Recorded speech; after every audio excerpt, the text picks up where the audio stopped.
जब हम लुकअहेड सीखने जाते हैं तो सबसे इम्पॉर्टेंट सवाल जो हमारे दिमाग में आता है वो होता है कि क्रॉस टू F12 ट्रांजिशन हम लोग स्मूथ कैसे करें, या फिर क्रॉस और F12 के बीच में जो बहुत ही बड़ा वाला पॉज होता है उसे कैसे अवॉइड करें, या F12 का कौन सा पहला पेयर हमें ट्रैक करना चाहिए और उसे ट्रैक करने के लिए क्या प्रैक्टिसेस हैं, क्या तरीके हैं। तो इन सभी सवालों के जवाब मैं आप लोग को इस वीडियो के अंदर देने जा रहा हूँ। So stay tuned and watch till the end. इस वीडियो को मैंने छोटे छोटे प्रैक्टिस मॉड्यूल्स के अंदर डिवाइड किया हुआ है और मैं आप लोगों को एंड के अंदर एक छोटी छोटी एक्सरसाइज देता चलूँगा। Do follow along to get the best out of it. पहली रिक्वायरमेंट ये है कि आप लोगों को अपना क्रॉस ब्लाइंड फोल्डेडली सॉल्व करना आना चाहिए। इसको ऐसे कर सकते हो कि सबसे पहले सारे के सारे एजेस नोट कर लो कहाँ पे हैं, फिर सोल्यूशन दिमाग में बनाओ, आँख बंद करो और सीधा एग्जीक्यूट करो। जैसे कि यहाँ यहाँ यहाँ और यहाँ पर हैं सारे एच पीसेस।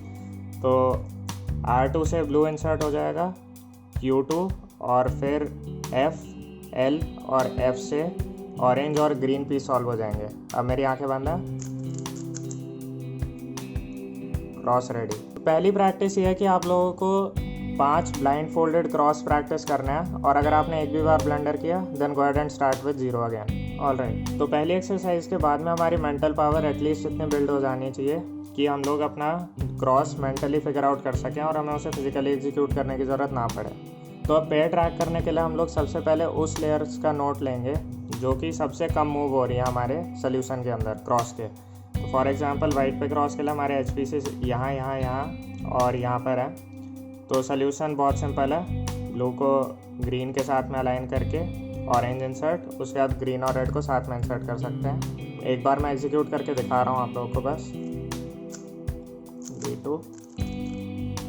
तो इस क्रॉस सोल्यूशन के अंदर हमने देखा कि हमारी बैक लेयर और लेफ्ट लेयर बिल्कुल भी अफेक्ट नहीं हो रही है। तो इससे हम लोग ये कंक्लूड करते हैं कि हमारा ये वाला एज और ये वाला एज अपनी जगह से बिल्कुल मूव नहीं करने वाला। तो अगर हम क्रॉस एग्जीक्यूट भी कर देते ये यहीं रहेंगे तो रिलेटिवली इनके कॉरेस्पॉन्डिंग जो पेयर होगा वो ट्रैक करना बहुत आसान रहेगा। अब मैं आप लोगों को एक पेयर ट्रैक करना डेमॉन्स्ट्रेट करके दिखाता हूँ कि कैसे विजुअलाइज करते हैं। तो हमें पता है कि ये दोनों के दोनों एच पीसेस मूव नहीं करने वाले। तो इनके कॉरेस्पॉन्डिंग जो कॉर्नर पीसेस है, ऑरेंज ब्लू वाला इधर है और ग्रीन और रेड यहाँ पर है। तो मैं पर्सनली इस वाले पेयर को ट्रैक करना ज़्यादा फेवरेबल समझूंगा। तो उसके पीछे 2 रीजंस हैं। पहला तो एक ही इसका एच पीस जो है वो टॉप लेयर के अंदर है और हमें पता है कि टॉप लेयर के अंदर F12 पेयर ज़्यादा फेवरेबल केसेस बनाते हैं। और सेकेंडली ये कि दूसरा वाला जो कॉर्नर पीस है वो बॉटम लेयर में है और हमारे क्रॉस सोल्यूशंस के अंदर डी मूव्स भी काफ़ी सारे हैं, तो इसको ट्रैक करना मुश्किल होगा। तो इसको ट्रैक करना देखते हैं। तो विजुअलाइजेशन स्टार्ट करते हैं। क्रॉस सोल्यूशन अब याद होना चाहिए आप लोग को। तो पहला D कोई इफेक्ट नहीं होगा, उसके बाद में F', उससे हमारा वाइट टॉप पर आ जाएगा और ग्रीन इधर। तो तीसरे कलर पे फोकस करने की ज़रूरत नहीं, हमें पता है रेड यहाँ पर होगा। तो हम 2 ही कलर्स को ओरिएंटेशन देखेंगे। तो D no effect, F' white on top और ग्रीन लेफ्ट में। उसके बाद में D2 फिर से कोई इफेक्ट नहीं है। उसके बाद में R' कोई इफेक्ट नहीं। U' से इफेक्ट होगा, तो वाइट यहाँ आ जाएगा और ग्रीन हमें फेस करेगा। ठीक है, तो U', उसके बाद में एक और R', तो वाइट यहाँ पर आ जाएगा और ग्रीन नीचे, और फिर F। तो यानी कि ग्रीन यहाँ पर एंड करेगा और वाइट यहाँ पर एंड करेगा। तो हमें ऑलरेडी पता है कि ये पेयर यहाँ पर है, तो इसको ट्रैक करना अब मतलब हम लोगों ने इंस्पेक्शन के अंदर ही डिटरमाइन कर लिया कि ये पेयर कैसे होने वाला है। तो अब हम लोग इसको बिना पॉज लिए सॉल्व कर सकते हैं। तो एग्जीक्यूट करके दिखाता हूँ। अब इसको बिना पॉज लिए सॉल्व कर सकते हैं। So here's an exercise for you. कोई भी एक रैंडम हैंड स्क्रैम्बल लो और उसका क्रॉस सोल्यूशन किसी भी कलर पर अपने आप से सोच लो। दिमाग में आप अच्छी तरह बैठ जाना चाहिए पहले एक्सरसाइज के बाद में। और उसके बाद में कोई भी रैंडम पीस, ज़रूरी नहीं क्रॉस के अपोजिट हो, यानी कि अगर आपने वाइट लिया है तो ज़रूरी नहीं है कि आप येलो ट्रैक नहीं कर सकते। एक्सरसाइज के लिए कोई भी एच पीस पहले 3 सॉल्व के लिए ट्रैक करो और उसकी ओरिएंटेशन डिटरमाइन करो। फॉर एग्जांपल मैं वाइट पे सोचता हूँ, तो एच पीस यहाँ यहाँ यहाँ और यहाँ पर है। तो क्रॉस सोल्यूशन बहुत ज़्यादा आसान है। तो सपोज़ मैं इस वाले एच को चुनता हूँ और इसकी पोजीशन मेरे को ट्रैक करनी है। तो सोल्यूशन बहुत आसान है।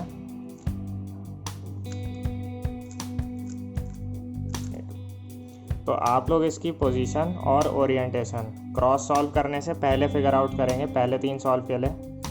अगर आप ऐसा नहीं कर पा रहे, जैसे ओरिएंटेशन नहीं हो रहा, तो स्टार्ट विद पोजीशन और फिर धीरे धीरे ओरिएंटेशन पे मूव करें। और जब आप एज के लिए कर लेंगे 3 या फिर 6 सॉल्व्स, उसके बाद में सेम काम आप कॉर्नर के लिए करना। दोनों अभी साथ में करने की इतनी ज़रूरत नहीं है। अब हम लोग कुछ एग्जाम्पल सॉल्व देख लेते हैं। तो एग्जाम्पल सॉल्व से पहले पिछली एक्सरसाइज से हमें यह बेनिफिट हो चुका है कि अब हम लोग किसी भी एज पीस या किसी भी कॉर्नर पीस की पोजीशन और ओरिएंटेशन साथ में डिटरमाइन कर सकते हैं। तो ये एक रैंडम स्क्रैम्बल लिया मैंने।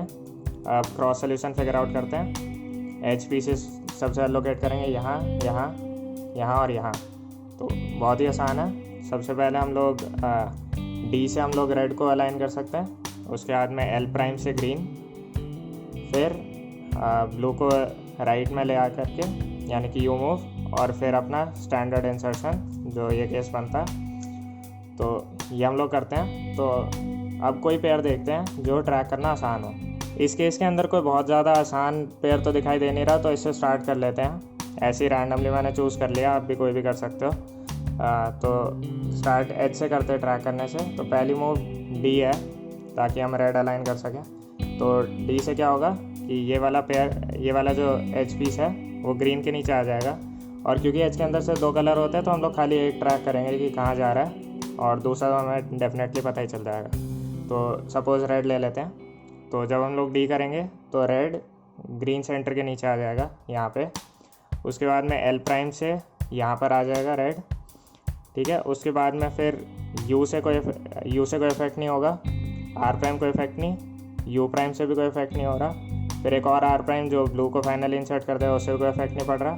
और फाइनली एक एफ मूव करेंगे तो रेड यहाँ था, रेड टॉप पर आ जाएगा। तो मैं एग्जीक्यूट करके दिखाता हूँ आपको कि मैंने सही से जो है ट्रैक किया पेयर को। तो सबसे पहले डी, पेयर यहाँ पर आया। अब एल प्राइम से ग्रीन इंसर्ट, पेयर यहाँ पे है जिसके अंदर पेयर मतलब blue red pair, F12 pair की बात नहीं कर रहा मैं। तो अब इस वाले पीस को यहाँ लाने के लिए यू कोई इफेक्ट नहीं है, आर प्राइम कोई इफेक्ट नहीं है, यू प्राइम फिर से कोई इफेक्ट नहीं है, आर प्राइम कोई इफेक्ट नहीं है, और फाइनली एफ से जो है हमारा रेड टॉप पे आ गया, और ब्लू हमें पता है बाय डिफ़ॉल्ट सामने होगा। All right. तो अब हम लोग इमेजिन करने की कोशिश करते हैं कि हमारे पास में कॉर्नर पीस कहाँ जा रहा है, और इस बार हमें 2 कलर ट्रैक करने की ज़रूरत पड़ेगी। तो स्टार्ट करने वाले हम लोग डी मूव से, कोई इफेक्ट नहीं पड़ रहा। एल प्राइम अगेन कोई इफेक्ट नहीं है। यू से हमारे पास में ये यहाँ पर आ जाएगा कॉर्नर पीस, और ब्लू टॉप पे होगा, वाइट फेस कर रहा होगा। उसके बाद में आर प्राइम, तो वाइट नीचे और ब्लू सामने।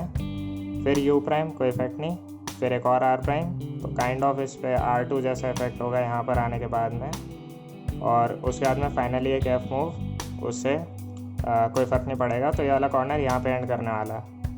तो एग्जीक्यूट करके दिखाता हूँ आप लोगों को। इधर कोई इफेक्ट नहीं पड़ा, एल प्राइम से भी कोई इफेक्ट नहीं पड़ रहा, यू प्राइम जैसा मैंने कहा था यहाँ पर आ गया। अब इसके ऊपर R2 मूव जैसा इफेक्ट होगा, यानी कि ब्लू नीचे आ जाएगा और वाइट यहाँ पर फेस कर रहा होगा एज सेड। या फिर मैं आप लोग R2 करके भी दिखा देता हूँ। अगर हम सिंपली R2 करेंगे तो भी ये इफेक्ट हो रहा है। Final life time exercise. अब से जब भी क्यूब सॉल्व करेंगे तो पहला पेयर तो ट्रैक कर ही लेंगे। अगर हमसे एक पेयर अभी ट्रैक नहीं हो रहा तो कोई एक कॉर्नर पीस ले लो, उसकी ओरिएंटेशन पोजीशन के साथ स्टार्ट करो। नहीं तो कोई उसका एच पीस ले लो, उसकी ओरिएंटेशन पोजीशन के साथ स्टार्ट करो, ठीक है। और अगर आपसे दोनों चीज़ें साथ में नहीं हो रही तो खाली पोजीशन के साथ स्टार्ट करो, लेकिन स्टार्ट करो एक एक करके। इसी से ये चीज़ें प्रैक्टिस के अंदर आती हैं, आपकी विजुअलाइजेशन पावर भी स्ट्रांग होगी और धीरे धीरे हैंडी में आएगा। अभी जैसे मैंने आपको समझाया तो मेरे को बहुत टाइम लगा, लेकिन आप लोगों को इंस्पेक्शन के लिए खाली 15 सेकंड मिलते हैं। तो आप सोच सकते हो कि इसके लिए हमें अच्छी खासी प्रैक्टिस की ज़रूरत पड़ती है। तो थोड़ा सा मोटिवेशन और पेलते हैं। एक फास्ट स्पीड क्यूबर और एक फास्टर स्पीड क्यूबर के अंदर मेन डिफरेंस होता है उनके इंस्पेक्शन टाइम को यूज़ करने के तरीके में, और ये जानने में कि वो लोग क्या क्या ट्रैक करते हैं। तो फॉर एग्ज़ाम्पल अभी तो इस चीज़ को प्रैक्टिस करने में थोड़ी मेहनत लगेगी और बीच में मन भी करेगा कि छोड़ देते हैं इसे। इतना भी होता है कई बार कि आप इंस्पेक्शन टाइम के अंदर ही पहले 2 पेयर भी ट्रैक कर लेते हो। तो ये सब चीज़ें हैंडी में आती है, लेकिन आपको प्रैक्टिस करने के बाद स्टार्ट करने की ज़रूरत है। तो अगर आप लोग को ये वीडियो पसंद आई हो तो लाइक शेयर सब्सक्राइब कमेंट और बेल आइकन वगैरह ज़रूर कर देना। Keep cubing, good bye.